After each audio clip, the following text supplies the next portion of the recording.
जैसा कि आपको पता है कि यूनियन बजट 2020-21 में सरकार ने बता दिया था दैट सरकार जो है यहाँ पर लाने वाली है नेशनल रिक्रूटमेंट एजेंसी, और नेशनल रिक्रूटमेंट एजेंसी जो है वो कंडक्ट कराएगी कॉमन एलिजिबिलिटी टेस्ट, जो एक कॉमन एंट्रेंस टेस्ट होगा ग्रुप बी और ग्रुप सी की जो सर्विसेज होती हैं उनके लिए। तो अब यहाँ पर उसी चीज़ को कैबिनेट ने आज अप्रूवल दे दिया है। और क्या क्या चीज़ें हैं, क्या क्या चीज़ें ऐसी हैं जो आपको जाननी है with respect to National Recruitment Agency और कॉमन एलिजिबिलिटी टेस्ट, कि क्या होगा इस टेस्ट में, कैसे टेस्ट होगा, जो टेस्ट के सेंटर्स हैं वो कैसे बनाए जाएंगे, कहाँ बनाए जाएंगे। इसके अलावा बाकी जो सारी चीज़ें हैं कि जो स्कोर है वो किस बेसिस पर होगा, कितने टाइम तक वो स्कोर वैलिड रहेगा। तो जो भी अभी तक चीज़ें जो कैबिनेट के अप्रूवल के बाद निकल कर सामने आई हैं, प्रेस इन्फॉर्मेशन ब्यूरो ने जो भी चीज़ें बताई हैं वो सभी मैं चीज़ें यहाँ पर डिस्कशन में लूँगा।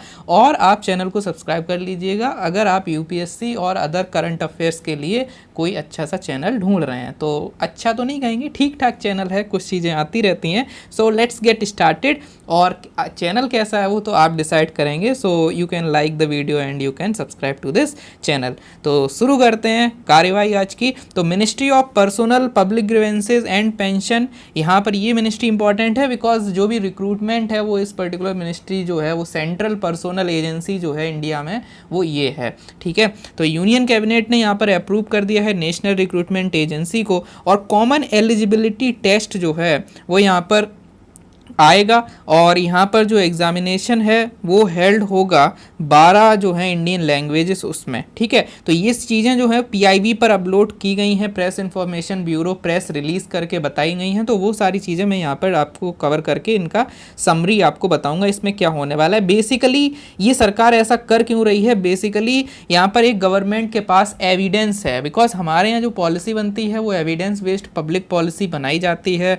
तो इस वजह से अप्रॉक्सीमेटली 1.25 लाख, लगभग 1.25 लाख गवर्नमेंट जॉब्स जो हैं वो एडवर्टाइज होती हैं हर ईयर, और उसमें 2.5 से 3 करोड़ लोग अप्लाई करते हैं और अलग अलग एग्जामिनेशन में बैठते हैं। तो क्या होता है, एक ही व्यक्ति अलग अलग एग्जामिनेशन में, बैंकिंग, रेलवे और अलग अलग एग्जामिनेशन में अपनी किस्मत जो है वो आजमाता रहता है। इससे क्या होता है, बार बार एग्जामिनेशन होता है तो बार बार एग्जामिनेशन के लिए ट्रैवल करना पड़ता है। ठीक है, ट्रैवल करना पड़ता है बिकॉज सेंटर्स जो हैं वो अवेलेबल नहीं होते आपके नज़दीकी एरिया में। इसके अलावा अर्बन जो पुअर लोग होते हैं उन्हें दिक्कत होती है, इस वजह से ट्रैवलिंग की वजह से डेट जो है वो क्लैश हो जाती हैं, क्योंकि डिफरेंट रिक्रूटमेंट एजेंसी आपस में कोऑर्डिनेट नहीं कर पाती उस तरीके से, और बार बार उनकी भी अलग अलग स्टेजेस होती हैं। तो बहुत सारी चीज़ें वहाँ पर होती हैं। अगर वीमेन एप्लीकेंट है, वीमेन एस्पिरेंट है, गर्ल चाइल्ड है, गर्ल है कोई, तो उसको अलग दिक्कत because of the travelling things and all those nitty-gritties. तो बहुत सारी दिक्कतें थीं, अलग अलग स्टेक होल्डर्स को, अलग अलग जो भी यहाँ पर लोग इन्वॉल्व हैं, तो उसी चीज़ों को ध्यान में रखते हुए यहाँ पर नेशनल रिक्रूटमेंट एजेंसी आ रही है। तो सैलिएंट फीचर्स क्या हैं, तो यहाँ पर सैलिएंट फीचर्स भी यहाँ पर स्पेसिफिकली बता दिए गए हैं। तो कॉमन एलिजिबिलिटी टेस्ट जो है वो 2 बार होगा 1 साल के अंदर। और इसके अलावा डिफरेंट जो कॉमन एलिजिबिलिटी टेस्ट हैं वो होंगे for graduate level, 12th pass and 10th pass level to facilitate the recruitment in the vacancies in various level. इसके अलावा 12 मेजर इंडियन लैंग्वेजेस में ये आएगा। तो आपको ये पता होगा कि 8th schedule of the Indian constitution के हिसाब से इंडिया में कितनी लैंग्वेजेस हैं। ठीक है, तो वो आप कमेंट सेक्शन में बताओगे। तो अभी as of now 12 major Indian languages जो हैं वो यहाँ पे कवर होंगी। And this is a major change, क्योंकि अभी जो रिक्रूटमेंट होता है वो इंग्लिश और हिंदी में ही होता है। तो ये एक अलग सैलिएंट फीचर है।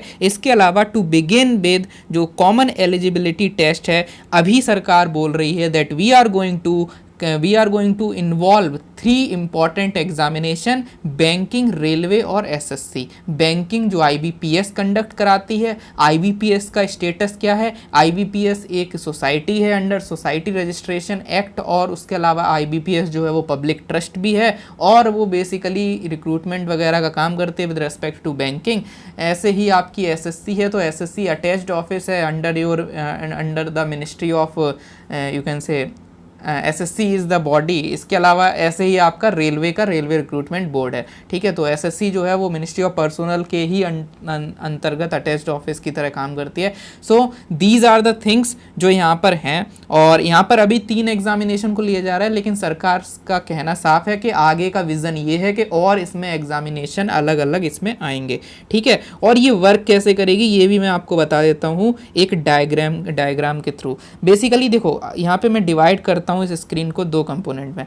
पहले क्या होता था, पहले जो होता था वो ये होता था दैट एसएससी का एक एग्ज़ाम हो रहा है, रेलवे का एक और एग्ज़ाम होता है, बैंकिंग का एग्ज़ाम हो रहा है, और बच्चा जो है वो एग्ज़ाम देता था और इनका अलग अलग फिर प्रोसेस होता था, tier 1, tier 2, tier 3, interview, whatever. तो जो भी प्रोसेस है वो चलता रहता था और बच्चे जो एक बच्चा है वो अलग अलग एग्ज़ाम देता था और उन प्रोसेस में चलता रहता था, ठीक है, जो भी था। अब क्या हो रहा है, ये जो कॉमन एलिजिबिलिटी टेस्ट है ये इन 3 अलग अलग एग्जामिनेशन की जगह है। अब एक एग्जामिनेशन होगा, एक कॉमन एग्जामिनेशन, और उस एग्जामिनेशन को क्रैक करके क्या होगा कि आपका एक एग्जामिनेशन है, तो अब इन तीनों एग्जामिनेशन को देने का आपका फ़ायदा हो गया दैट आपको बार बार ट्रैवल नहीं करना है एज अ एस्पिरेंट। आपको बार बार एस्पिरेंट जो है उसको बार बार अपने किसी पेरेंट्स को, किसी फैमिली मेम्बर को साथ में नहीं ले जाना पड़ेगा, बार बार ट्रैवल नहीं करना पड़ेगा, बार बार एग्ज़ाम जो होता है उससे एक कहीं ना कहीं एफिशिएंसी और जो प्रेशर होता है वो भी क्रिएट होता है, डेट क्लैश होने के चांसेस बढ़ जाते हैं, बहुत सारी चीज़ें हैं वो यहाँ पर अब नहीं होंगी। एक ही एग्जामिनेशन है। एक बार आपको दिक्कत होगी कि आपका सिलेबस वगैरह का इशू जो है वो एक बार उसको देखना है कि सरकार कैसे करेगी, बट उसके अलावा इसमें कोई इशू नहीं है। अब क्या होगा, कॉमन एलिजिबिलिटी टेस्ट एक बार आपने टेस्ट दे दिया, अब इस टेस्ट के बाद आपके कुछ मार्क्स आएंगे, वो मार्क्स जो होंगे वो 3 साल तक वैलिड रहेंगे, और ये जो 3 साल तक वैलिड मार्क्स हैं इन मार्क्स को लेके आप तीनों में से, जैसे बैंकिंग, रेलवे, एसएससी, उनके पास जाके उनका अलग से जो प्रोसेस चल रहा है उसको फिलअप करके वहाँ पर उन मार्क्स के साथ जा सकते हो, ठीक है। ये बिल्कुल वैसा ही है जैसा गेट एग्जामिनेशन होता है।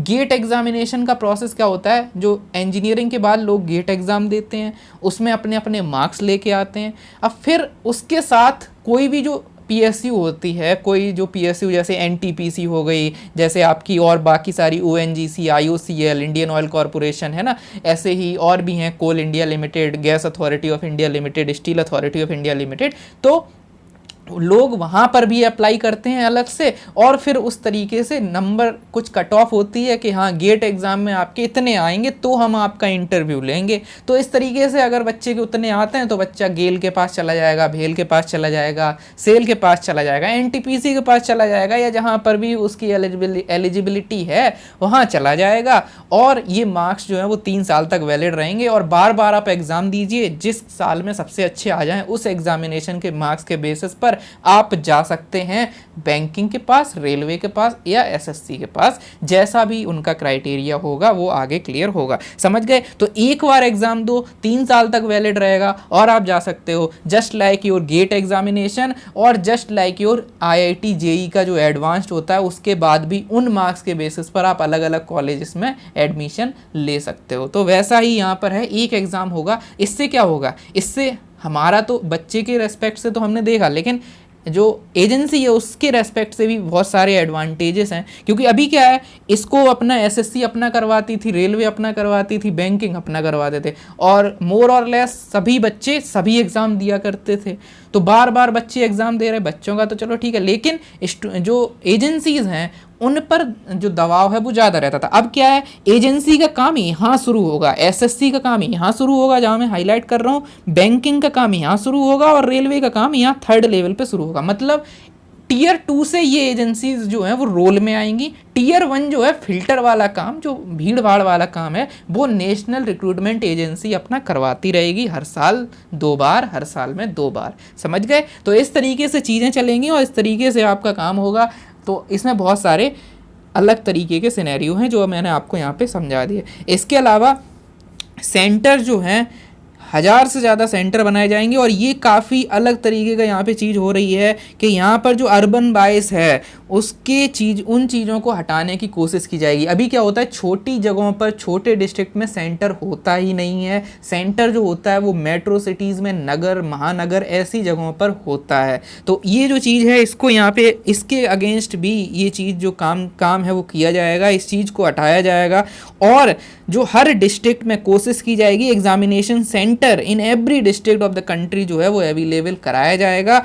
और जो फोकस है, स्पेशल फोकस जो होगा वो इंफ्रास्ट्रक्चर, और स्पेशल फोकस जो होगा वो 117 एस्पिरेशनल डिस्ट्रिक्ट जो हैं, जो नीति आयोग का एस्पिरेशनल डिस्ट्रिक्ट प्रोग्राम है, इस प्रोग्राम के अंतर्गत जो 117 एस्पिरेशनल डिस्ट्रिक्ट हैं जो काफ़ी एक तरीके का अभी डेवलपमेंट में थोड़ा सा कम है, उन डिस्ट्रिक्ट में स्पेशल फोकस, बाकी सारी डिस्ट्रिक्ट में एक सेंटर बनाया जाएगा। तो ये चीज़ भी यहाँ पे वेरिएशन लाया जाएगा, ये चीज़ भी बजट में सरकार ने पहले ही बोली थी। इसके अलावा जो CET जो एलिजिबिलिटी टेस्ट है, ये पहला लेवल होगा जो मैंने अभी बता दिया है, और 3 साल तक वैलिड रहेगा, ये भी मैंने बता दिया है आपको। इसके अलावा there shall be no restriction on the number of attempts to be taken by a candidate to appear in the CET examination. Age relaxation जो होंगे वो एग्जिस्टिंग रूल के हिसाब से अप्लाई हो जाएंगे, और नंबर ऑफ अटेम्प्ट्स पर यहाँ पे कोई कंडीशन नहीं लगाई जा रही है।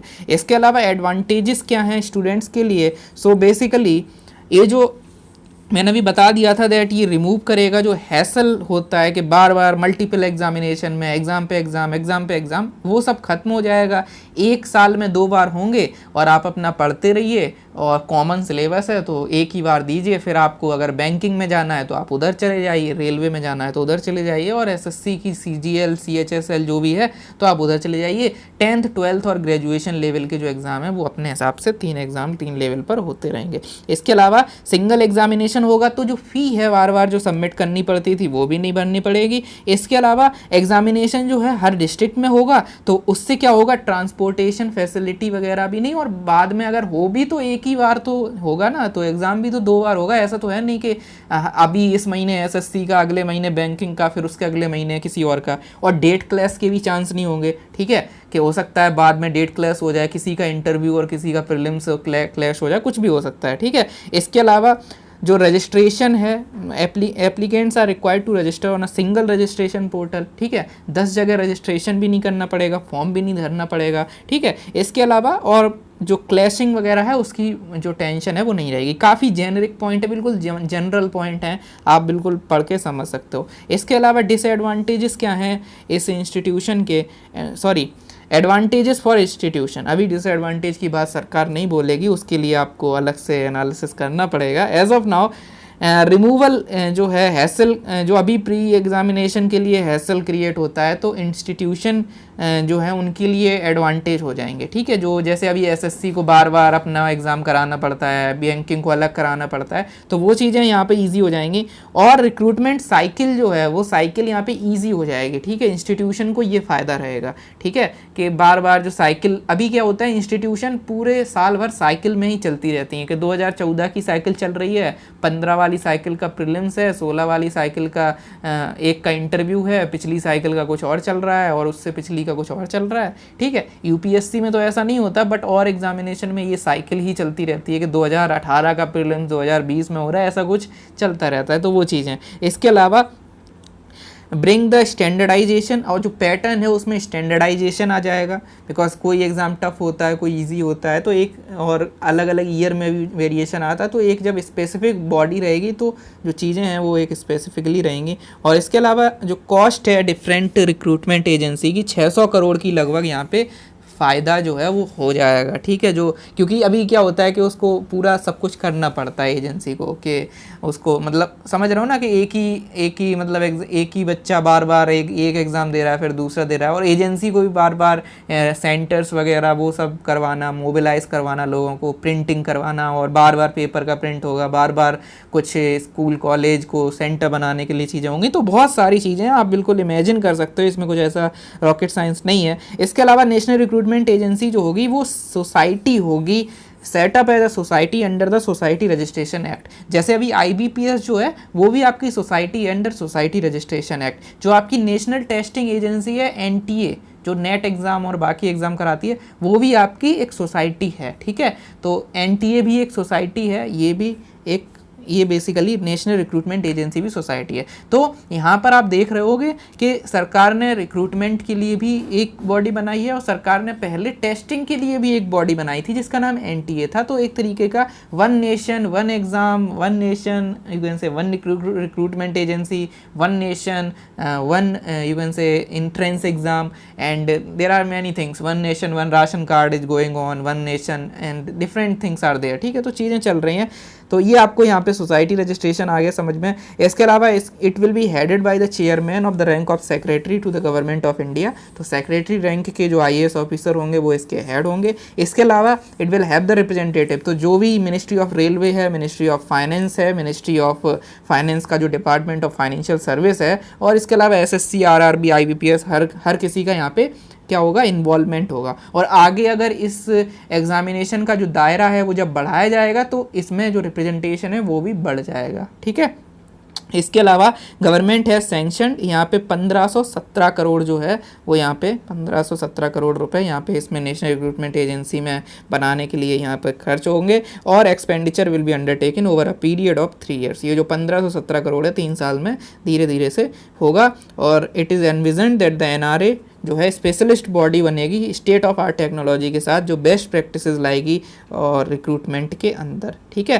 तो this is all about the national Recruitment agency. हमने देख लिया कॉमन जो एंट्रेंस टेस्ट है उसके क्या फीचर्स हैं। तो अभी तक जो भी चीज़ें यूनियन कैबिनेट ने आज 19 अगस्त 2020 को जो भी चीज़ें बताई वो मैंने यहाँ पर आपके सामने प्रेजेंट की। आई होप ये चीज़ें आपको हेल्प करेंगी और आपको समझ में आ गया होगा दैट क्या ज़रूरत थी, क्या आइडिया है, और जो भी अभी इसका जो एनालिसिस है कि कैसे सिलेबस को डिफ़ाइन करते हैं, उसके बाद हम इसके प्रोज और कॉन्स डिस्कस कर सकते हैं। एज ऑफ नाउ यहाँ पर एज सच कोई यहाँ पर अभी के लिए कुछ ऐसा निगेटिविटीज़ और निगेटिव या डिसएडवांटेजेस नज़र नहीं आ रहे हैं, but still everything as positive and negative aspects. तो टाइम के साथ वो चीज़ें आएंगी सामने। तो एज ऑफ नाउ ये जस्ट एक प्रोज के एस्पेक्ट में चीज़ें हमने देख ली हैं। जो इसके कॉन्स हैं वो जब इसकी चीज़ें एग्जैक्टली सामने आएंगी, दैट कितनी सीट्स आ रही हैं, सिलेबस में क्या चीज़ आ गई है, और बाकी जो चीज़ें जब आएंगी तो धीरे धीरे से चीज़ें और क्लियर होंगी। So this is it for the day and this is the historical decision by the government, क्योंकि ये पहली बार हो रहा है जब ऐसे जो चीज़ें हैं वो एक साथ मर्ज की जा रही हैं। Okay, so how is the decision, you can tell me in the comment section में आप बता सकते हो कैसा लगा डिसीजन, क्या होना चाहिए। आप अपने सुझाव वगैरह भी गवर्नमेंट को दे सकते हो mygov.in पर जाकर, मन की बात में और बाकी सारी जगहों पर। This is it for the day and I hope this video is helpful for you and have a nice day. Bye bye and take care.